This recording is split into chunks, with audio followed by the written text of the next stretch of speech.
Alors bonjour à tous, aujourd'hui nous allons faire le récit de Saint Séverin, abbé de Saint-Maurice en Valais, qui vécut à la fin du 5e siècle jusqu'au début. Il existe deux saints personnages du nom de Saint Séverin, qui se sont rencontrés en même temps d'ailleurs à Paris, sous le règne de nos premiers rois chrétiens. Le premier fut un saint solitaire dont on fait la fête au 24 novembre, et le second est celui dont nous allons raconter l'histoire. Donc il est né vers le milieu du 5e siècle en Bourgogne, d'une des plus illustres familles de la contrée. Donc il eut le bonheur d'être élevé dans la pureté de la foi catholique au moment où l'arianisme régnait dans ces provinces. Il quitta de bonne heure le monde pour suivre Jésus-Christ dans la solitude, la pauvreté et la pénitence.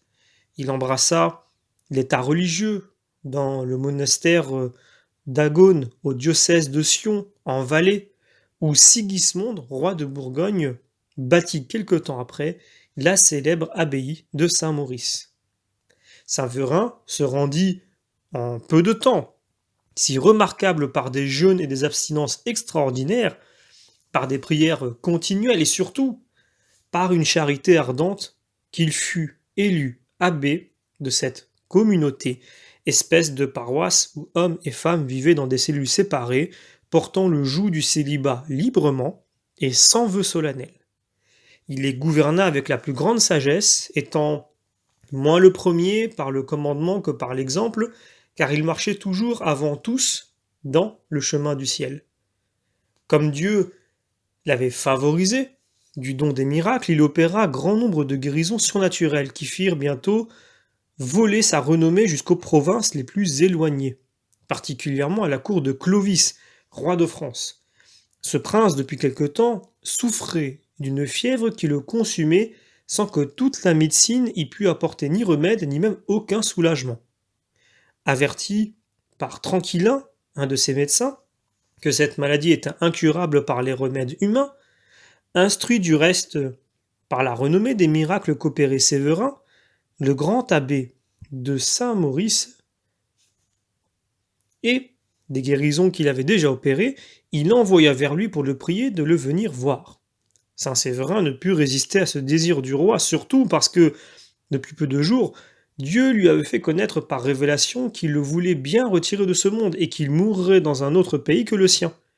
Ces religieux et ces enfants spirituels, voyant cette résolution de leur saint abbé, employèrent toutes leurs prières pour empêcher ce départ, qu'il allait les séparer pour jamais de son agréable compagnie. Mais l'amour de Dieu triompha en lui de toutes les autres affections et le fortifia comme un véritable fils d'Abraham. Il obéit à la voix du ciel qui lui commandait de sortir du lieu de sa naissance pour aller dans un autre qu'il ne connaissait pas. Il prit son chemin par la Bourgogne et, passant par la ville de Nevers, il apprit de ses hôtes que l'évêque Eulade était retenu au lit depuis 1 an, avec de fortes douleurs, et qu'il était privé de l'usage de la parole et de l'ouïe. Notre saint voyageur demanda à le voir et, après une longue et fervente prière qu'il fit auprès de lui, il lui commanda de parler et aussitôt le muet proféra ces paroles. Que le nom du Seigneur soit béni dans tous les siècles, lui qui m'a fait miséricorde par votre moyen. Alors, Séverin, le prenant par la main, lui dit, Serviteur de Dieu, levez-vous au nom de notre Seigneur Jésus-Christ qui vous a châtié pour vous sauver et vous a affligé pour vous couronner. Aujourd'hui, vous célébrerez avec moi au saint autel et selon la coutume, vous bénirez votre peuple. L'évêque se leva, descendit à l'église et offrit le saint sacrifice de la messe avec saint Séverin. Ensuite, l'un et l'autre passèrent toute la journée dans des actions de grâce et de louange au Tout-Puissant, qui se rend ainsi admirable en ses saints, en guérissant un saint par un autre saint. Car l'évêque Eulade est reconnu en cette qualité dans son diocèse, et le martyrologue des saints de France en fait mémoire le 26 août. Le lendemain, l'abbé prit congé de l'évêque et, poursuivant son chemin, il se rendit en peu de temps à Paris. Rencontrant à la porte un lépreux difforme, il le baisa et le guérit.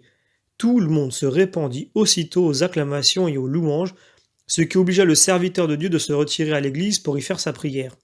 De là, il s'en alla au palais trouver le roi et se prosternant à terre, il fit son oraison avec toute l'assistance dans laquelle était la sainte reine Clotilde, puis se relevant, il couvrit le roi de son habit monastique.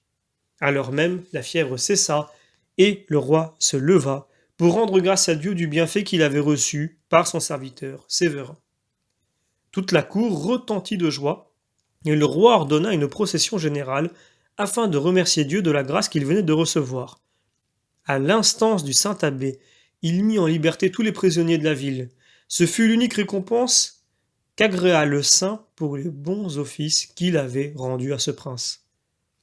Chacun, surtout le roi et la reine, eut bien désiré retenir longtemps cet hôte merveilleux qui portait avec lui tant de bénédictions, car il guérissait toutes sortes de maladies à la cour et dans Paris. Mais l'amour de la solitude qu'il avait toujours dans le cœur lui fit penser à sa retraite. D'ailleurs, il avait reçu du ciel l'assurance qu'il laisserait bientôt la terre pour aller jouir de Dieu. Il prit donc congé du roi, de la reine et de toute la cour, et quittant Paris, il s'en alla près du château Landon, en Gâtinais, diocèse de Sens, où il se retira en un petit oratoire bâti seulement de bois qui était administré par deux saints prêtres nommés Pachaz et Ursicin. Il n'y fut pas plus tôt entré que, prévoyant l'approche de son heure dernière, quoiqu'il ne parût en lui aucun signe de mort. Il s'y disposa et se munit des armes du chrétien, les sacrements de l'Église, qu'il se fait apporter par ses bons prêtres. Il leur recommanda son compagnon Faust, qu'il avait suivi en France avec son disciple Vital. Et ensuite, comblé de grâce et glorieux des victoires qu'il avait remportées sur les ennemis de son salut, il fut appelé au ciel pour y recevoir la récompense de toutes les belles actions qu'il avait faites durant sa vie, ce qui arriva le 11 février 507. À l'heure de son décès, sa chambre fut remplie d'une clarté extraordinaire qui faisait assez paraître quelle route sa bienheureuse âme avait prise au sortir de ce monde. Les deux prêtres, avec ces religieux, levèrent son corps et l'inhumèrent en ce même oratoire qui a été depuis illustré par beaucoup de miracles opérés par son intercession. Alors, on représente Saint Séverin inondé de rayons qui descendirent du ciel au moment de sa mort, mais on le représente aussi guérissant le roi Clovis, et on l'honore comme patron à Château-Landon et à Paris. Il existe encore d'ailleurs dans cette dernière ville une gracieuse église qui lui est destinée. Alors voilà la vie d'un saint, encore une fois, assez particulière et pourtant assez ressemblante de la vie de bien d'autres saints. Alors, je fais toujours le même exercice, j'essaye de prendre un point particulier et d'essayer d'appuyer dessus pour prendre un exemple de cette vie afin qu'elle soit pour nous, mais bien un exemple, tout simplement. La vie des saints n'est pas seulement une belle histoire à raconter, c'est un exemple pour nous. Et il y a beaucoup d'exemples à prendre, mais je vais choisir volontairement d'en prendre un en particulier. Mais avant, toujours rappeler que comment est-ce que ces personnes se sont rapprochées de Dieu? C'est assez simple. Souvent, l'éducation joue un rôle important. Je l'ai rappelé dans bien des vidéos, l'éducation des parents vers les enfants est cruciale. Ça ne veut pas dire que c'est une garantie absolue, mais ça veut dire que les parents, de un, jouent le rôle qui leur est donné par Dieu, puisqu'ils ne sont pas les seuls à mettre au monde un enfant. Dieu a sa part dans l'histoire, puisque l'enfant est à la fois chair et il est esprit. Et ce ne sont pas les parents qui ont mis l'esprit. Ils n'ont conçu que la chair. Donc il y a deux parents pour chacun d'entre nous, plutôt trois. Le père, la mère et Dieu. Ensuite, pour quelle raison est-ce que il est important pour les parents de donner une éducation chrétienne? C'est tout simplement parce que c'est aussi un commandement de Dieu, à savoir que puisque cet enfant ne nous appartient pas complètement, eh bien, nous sommes simplement les bénéficiaires, je dirais, d'un don qui nous est donné par Dieu, donc d'une mission, donc d'un appel, puisque être parent, c'est aussi un appel, c'est aussi une vocation. Eh bien, nous devons, dans notre éducation que nous donnons à nos enfants, leur montrer ce qui est bien et ce qui n'est pas bien. C'est évident, mais aujourd'hui, bien des parents pensent le faire en se soustrayant des apports de la foi chrétienne, en se disant « je lui laisse sa liberté ». On a déjà développé à plusieurs reprises dans les vidéos en quoi cela était une folie, puisque pour des choses bien moins importantes, on prend quelquefois des précautions envers nos enfants, alors que pour des choses de bien plus grande importance, puisque là on touche l'âme, on le laisse aux aléas de la vie, et surtout, on oublie, parce que souvent les parents ne le savent pas non plus, que la nature n'accepte pas le vide, et que si ce n'est pas l'éducation chrétienne des parents qui est mise, eh bien n'importe qui ou n'importe quoi pourra venir mettre son grain de sel et remplir le vide par autre chose qui, lui, vous pouvez en être sûr, ne sera pas bon. Alors, ici, on voit donc l'éducation de ce saint qui est élevé dans, comme le texte le dit, la pureté de la foi catholique. Et pourtant, cela ne veut pas dire que tout était bien dans le meilleur des mondes, puisque le texte indique aussi que c'est au moment où l'arianisme régnait dans ces provinces.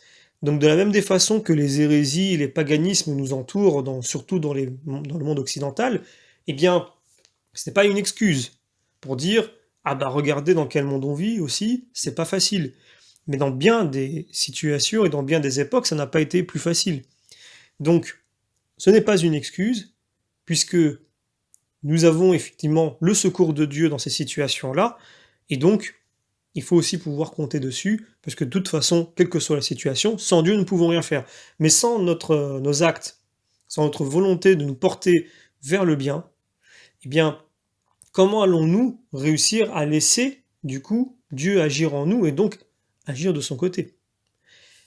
Ensuite, si je continue, je vois un petit peu la vie de ce saint, et je vois que, pour répondre à la question initiale, pour se rapprocher de Dieu, qu'est-ce qu'il a fait? Eh bien, comme tous les autres, il a prié, il a fait des jeûnes donc, et des abstinences qu'il a accompagnées par la prière, il a exercé une charité ardente, et déjà, c'est quelque chose de très important. Là, on a quand même l'essentiel. Il s'est abstenu peut-être des plaisirs de la vie ou des choses qui pouvaient l'éloigner de Dieu, et il s'est attaché à Dieu par la prière, et il a traduit tout cela en acte de charité. C'est la base. C'est déjà, on voit la marque du chrétien. Et là, du moment où il choisit de se tourner vers la source et d'y puiser tous les bienfaits, il peut dans sa vie les redistribuer et donc lui-même être un réceptacle qui sera une lumière dans les ténèbres, et il pourra donc prodiguer les richesses que Dieu pourra produire en lui. Et on le voit puisque par la suite, bien, il se retrouve dans le lieu où il a toujours vécu, mais il attire à lui, puisqu'il est une lumière dans cette ténèbre, dans ce monde de ténèbres, il est une lumière qui attire les autres à lui. Tous ceux qui veulent arriver à Dieu, eh bien, sont attirés par son exemple. C'est déjà, on voit bien le penchant naturel de l'homme à aller vers un intermédiaire entre lui et Dieu, vers quelqu'un qui est déjà peut-être plus avancé vers Dieu, alors on veut le suivre déjà par confiance, ne serait-ce que la base des relations sociales sont de se rapprocher des gens pour qui avec qui nous avons un point commun, où il y a un intérêt évidemment pas dans le sens négatif du terme, et par conséquent, ce saint qui semblait manifester une avancée, je dirais, une maturité spirituelle plus grande que ceux qui l'entouraient, eh bien il a servi d'exemple. Donc ça renforce bien cette sagesse de l'Église de mettre à notre disposition, selon un discernement donc qui est propre à l'Église, donc au Christ, de savoir qui nous devons suivre pour avoir les bons exemples et pour éviter justement les dérives. Alors ici, on voit que malgré toute cette situation qui semble si belle et si parfaite, il a un choix. Il a un choix à faire parce que Dieu l'appelle. Vous me direz, si Dieu appelle, techniquement, il n'y a pas le choix. Eh bien, Dieu ne nous force à rien. Dieu nous donne la liberté de choisir de le suivre ou de ne pas le suivre. Mais Dieu, la mission de Dieu, n'est pas forcément des plus simples. Alors quand vous prenez les évangiles, effectivement, on le voit bien. On voit bien que quand Dieu apparaît à la Vierge Marie, sa vie s'en retrouve à la fois éblouie et troublée. Puisqu'on se souvient des épisodes où Jésus est obligé de fuir avec Jésus en Égypte quand il est petit, parce que sa vie est en danger. On voit bien que elle va assister par la suite au ministère du Christ avec tous les contre-coups apparents, évidemment, où il est attaqué systématiquement par la caste pharisienne, par les élites juives de l'époque, et donc c'est difficile pour une mère de vivre ça avec comme point culminant la croix. Donc on voit bien que suivre Dieu, ce n'est pas de tout repos, mais au moins Dieu ne ment pas. Voilà, donc c'est écrit dans le contrat. D'une certaine façon, on n'est pas trompé. Alors ici, c'est la même chose. On voit ce saint qui est entouré, qui est bien entouré, qui a l'air d'être heureux, tout va bien, et finalement, il est appelé ailleurs. Et donc, il a un choix. Soit rester dans cette forme de confort, de bonheur ou de paix, soit d'en sortir, de se détacher donc des relations qu'il a pu avoir, et d'aller là où Dieu l'appelle. Eh bien, il a choisi la deuxième option. Ce n'est pas facile. Et pour cela, moi, je veux penser à nos prêtres, puisque nos prêtres sont dans cette situation aussi. Nos prêtres font, dans un premier temps, avant de devenir prêtres, ils répondent à un appel à la vocation sacerdotale. Cet appel est déjà un premier renoncement à beaucoup de choses, peut-être une vie de famille, une carrière qui était prévue, à des relations, etc., à des habitudes, etc. C'est un vrai renoncement à l'image du Christ. On suit le Seigneur pleinement, complètement, et nous sommes envoyés, enfin ils sont envoyés, pour parler des prêtres, ils sont envoyés dans des paroisses. Là je parle du coup du prêtre de paroisse, hein, le prêtre classique, parce qu'il y a des prêtres qui ont des missions particulières, mais moi je parle vraiment du prêtre de paroisse, du prêtre entre guillemets diocésain, qui est envoyé donc par le diocèse, donc par l'évêque, pour aller dans telle ou telle paroisse et pour y résider un certain temps. C'est toujours un certain temps. C'est généralement minimum 3 ans. Je parle du système en France. Ça peut être un peu plus, mais à un moment donné, il doit partir. Et pourtant, il s'entend peut-être très bien avec les paroissiens, il a créé des liens, etc. Mais les liens qu'il a créés avec ses paroissiens sont en rapport avec sa mission. S'il n'avait pas eu cette mission, il n'aurait pas ces liens. Donc du moment où il est appelé pour aller ailleurs, il doit aller ailleurs. Et souvent la consigne, c'est quand même de dire au prêtre de marquer une certaine coupure, dans la mesure du possible, avec son ancienne paroisse, parce que il doit maintenant se donner complètement à la paroisse et aux paroissiens qui sont là où il est. Donc l'appel de Dieu, c'est un sacrifice perpétuel. On s'attache, on fait de belles rencontres, c'est vrai, mais si Dieu nous appelle pour arrêter tout ça, et pour aller ailleurs le servir, eh bien, il faut le suivre, et ça ne veut pas dire que Dieu a voulu rendre malheureux ces personnes-là, puisqu'on voit bien, même ces personnes, on le lit, ont prié pour que ce prêtre reste. Et pourtant, Dieu n'a pas exaucé leur prière. C'est aussi une question, c'est aussi un sujet. On peut se dire, mais regardez, on a un exemple ici où Dieu ne répond pas à la prière des hommes. Pourquoi?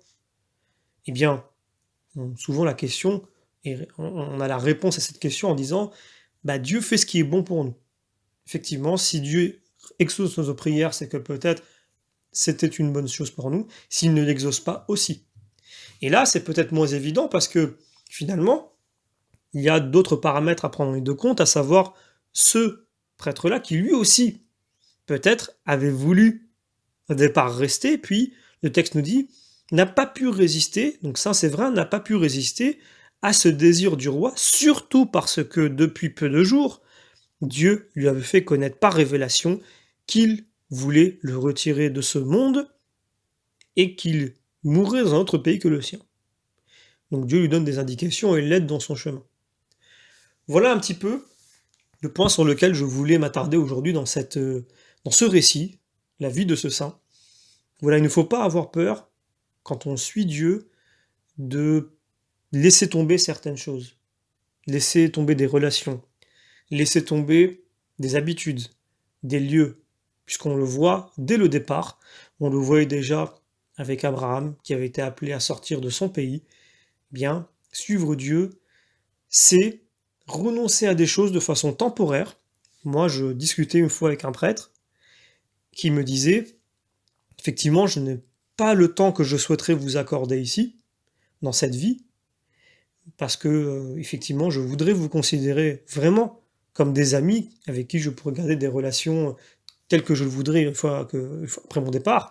Et finalement, j'en suis chagriné parce que ma mission veut que je puisse me donner totalement, du coup, à d'autres paroissiens, mais j'ai confiance en Dieu dans le fait que tout cela est temporaire, puisque un jour, quand nous serons dans les cieux, nous pourrons jouir de ces relations-là autant que nous le voudrons. C'est beau ce qu'il dit et c'est vrai. Aujourd'hui, temporairement, nous devons faire des renoncements. Mais qu'est-ce que sont ces renoncements par rapport à la récompense? Elle est sans égale, cette récompense. C'est finalement peu de renoncements pour peu de temps, pour une récompense qui n'aura pas de temps et qui ne sera même pas, je dirais, mesurable, tant elle sera grande, elle échappera à toutes les mesures humaines. Donc, la récompense de Dieu dépasse de très très loin, il n'y a même pas de comparaison possible, eh bien, les renoncements qu'il nous demande dans cette vie, non pas pour le simple fait de renoncer. Vous avez des fois des religions ou des idéologies ou des philosophies où on vous dit ce n'est pas bien de faire ça ou c'est bien de faire ça. C'est bien de renoncer, c'est pas bien. Mais sans préciser pourquoi, sans donner un fond. Mais dans la foi chrétienne, pour qui pourtant est celle la plus attaquée depuis toujours, mais surtout ce qui me fait le plus rire, c'est quand on l'attaque sur le plan de la raison. Alors que c'est pourtant celle qui s'attache le plus à la raison. Je parle en tout cas pour l'enseignement de la théologie catholique, où vous faites, pour ceux qui savent un peu comment se passe l'enseignement, eh bien vous avez 50% de votre enseignement qui est de la philosophie. Donc on allie raison et foi. Eh bien, la raison pour laquelle, souvent, puisqu'il peut y en avoir plusieurs, mais la raison majeure pour laquelle la foi chrétienne nous appelle bien souvent à des renoncements, c'est pour nous rapprocher de Dieu. Pourquoi? Parce que souvent, ces attaches nous en éloignent, ou alors ne nous permettent pas dans cette vie de pleinement pouvoir bénéficier du temps qui nous est donné, des opportunités qui nous sont données de nous rapprocher de Dieu, parce qu'on oublie bien souvent que pour un chrétien, eh bien l'éternité, ça commence aujourd'hui. Dès le baptême, vous entrez dans la vie éternelle. Évidemment, il y a par la suite le jugement, mais l'éternité commence dès maintenant. La relation à Dieu, elle commence tout de suite. Et comme Dieu n'est pas complètement visible aujourd'hui, et qu'il apparaît sous différents modes, bien, il faut des efforts pour pouvoir entretenir cette relation. Et ces efforts-là, ils vont donner lieu à des fruits, et ces fruits, évidemment, nous pourrons jouir éternellement. Alors, que pouvons-nous demander à Saint Séverin aujourd'hui? Eh bien, c'est simple. Nous pouvons lui demander la force et le courage de renoncer pour mieux nous rapprocher de Dieu, pour grandir dans notre foi et pour pouvoir donc servir notre prochain à cause de Dieu, puisqu'on le voit dans ce texte. Saint Séverin n'abandonne pas ses relations simplement pour son bon plaisir ou pour se retrouver tout seul parce que le monde, eh bien, ça l'embête, il veut se retrancher tout ça. C'est pour aller servir autrui. Voilà. Il n'y a pas de, je dirais, on ne peut pas tricher avec Dieu. On ne peut pas, sous prétexte de vouloir s'éloigner des personnes qui, des fois, nous sollicitent, dire non, mais je dois me couper de vous parce qu'il faut que je me rapproche de Dieu, je préfère faire de l'oraison et de la prière. Non. Sinon, c'est fermer la porte à la charité. Mais par contre, quand on s'entend bien avec des personnes et que tout va bien, même si on les aide à grandir dans la foi, si d'autres personnes sont dans la détresse et dans le besoin, il faut savoir couper ces relations. Peut-être pas totalement, mais en tout cas les mettre au second plan dans la mesure du nécessaire pour pouvoir servir à nouveau l'exercice de la charité qui caractérise bien ce saint en l'occurrence.